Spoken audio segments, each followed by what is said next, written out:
ఎక్కడైనా మత రాజ్యాలు ఉన్నాయంటేనే ప్రపంచంలో అవి అభివృద్ధి నిరోధకమైన రాజ్యాలుగా మనం గుర్తించాలి.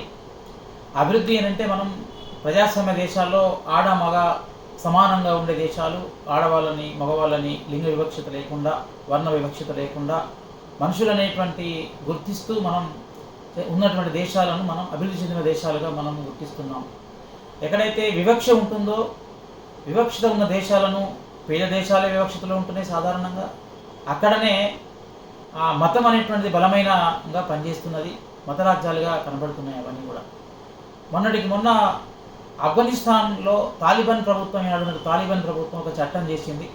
ఏంటంటే చట్టం యొక్క సారాంశము, ఆడవాళ్ళు కనుక భర్తల చేత ఇంట్లో హింసకు కనుక గురైనట్లయితే వాళ్ళు కనీసం వాళ్ళు పోలీస్ స్టేషన్కి వెళ్ళాలంటే, వాళ్ళ మీద భర్తల మీద యాక్షన్ తీసుకోవాలంటే వాళ్ళకు రక్తం రావాలి. వాళ్ళు భారీగా వాళ్ళ యొక్క శరీరంలో ఏదన్నా వికరం జరగాలి, ఇరిగిపోవడమో ఏదో జరగాలి. అట్లయితేనే భర్తలు భార్యల మీద కొట్టినట్టుగా, లేదనంటే అది ఆ దాడిగా గుర్తించబడాల్సిన అవసరం లేదని వాళ్ళు, అది నేరం కాదు అని ఒక చట్టం తీసుకొచ్చారు.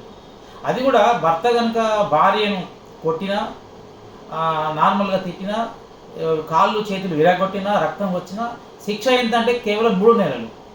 ఇలాంటి చట్టం మరి భారతదేశంలో కానీ, ప్రజాస్వామిక దేశమైన అమెరికాలో కానీ, ఇంకొన్ని అభివృద్ధి చెందిన దేశాల్లో కానీ ఉండే అవకాశం ఉందా అంటే లేదు.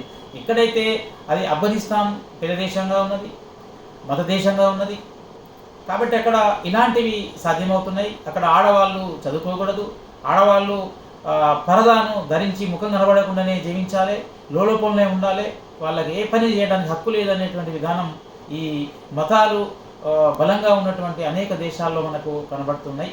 ఇది మతాలు కానీ అంటే మతం ఒక విజృంభణ కారణం, ఒక పేదరికంగా మనము గుర్తించడానికి ఇక్కడ అవకాశం ఉన్నది.